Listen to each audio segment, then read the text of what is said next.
Hello বন্ধুরা, চলে এলাম তোমাদের সাথে একটু অন্যরকম ভিডিও নিয়ে। প্রতিদিনই তো রান্নার ভিডিও বা ঘোরার ভিডিও এই ধরনের ব্লগ বা ভিডিও দিয়ে থাকি।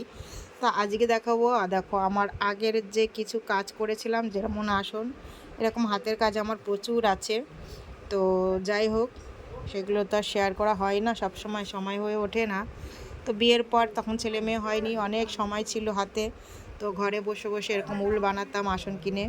আর দুই একটা আছে, স্কুলে যখন পড়তাম তখন বানিয়েছিলাম। তখনকার তো স্কুলে তো এগুলো হাতের কাজগুলো দিত, আসন, মোজা, সোয়েটার, মাফলার এগুলো বানাতে দিত। এখনকার তো স্কুলে এইসব বানাতে দেয় না, ছেলেমেয়েরা এগুলো পারেও না।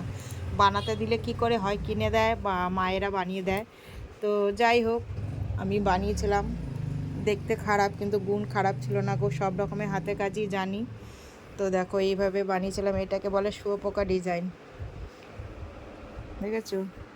এই এই এই ডিজাইনটা কিন্তু খুব কম সময়ে হয়ে যায়, একটু উল্টা লাগে বেশি, কিন্তু খুব কম সময়ে হয়ে যায়। এটা খুব সুন্দর ডিজাইনগুলো। এটা বিয়ের আগে আমি ধরেছিলাম, কিন্তু কমপ্লিট করেছি বিয়ের পরেই।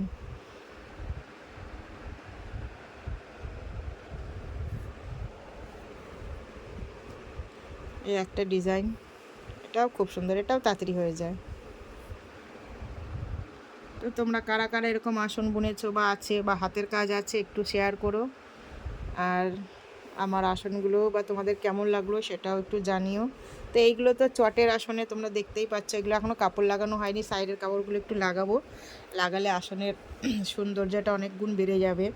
সময় হয়ে উঠছে না, তখন সময় ছিল আসন বুনেছি, তারপরে এখন সংসার বড় হয়ে গেছে, ছেলে মেয়ে হয়ে গেছে, কাজের চাপে আর এগুলো করাই হয় না, বুঝেছো? দেখো সাইডে কাপড় লাগিয়েছি, কিন্তু এখানে একটা লাল ফিতে লাগাবো, লাল ফিতে বা কাপড় দিয়ে কুচি কুচি দিয়ে যে লাগাবো, সেই ধৈর্যটা এখন আর সময়ও পাচ্ছি না, ধৈর্যও নেই আর। আর এইগুলো বুনেছিলাম, দেখো এগুলো তো চটের আসন। এই দেখো চটের আসন, এগুলো ছিঁড়ে গেছে। যাই হোক, আমরা যে প্লাস্টিকের যা চাল আসে, প্লাস্টিকের বস্তাগুলো, তো সেই বস্তা এরকম আরও অনেকগুলো আছে আমার, সেগুলোতে বসে আমরা ভাত খাই। তো এটা যেহেতু ঠাকুর পুজোতে আসন মানে পেতে পুজো দিতে বসি, এটা সামনে ছিল বলে সেটা একটু দেখালাম। তো যাই হোক, আসনগুলো কেমন লাগলো বা কোন আসনটা তোমাদের ভালো লাগলো অবশ্যই একটু কমেন্ট করে জানিও। ভালো লাগলে একটু লাইক কমেন্ট শেয়ার করে দিও, যাতে সবার কাছে যায় ভিডিওটা। তো ভিডিওটা কেমন লাগলো জানিও। টাটা।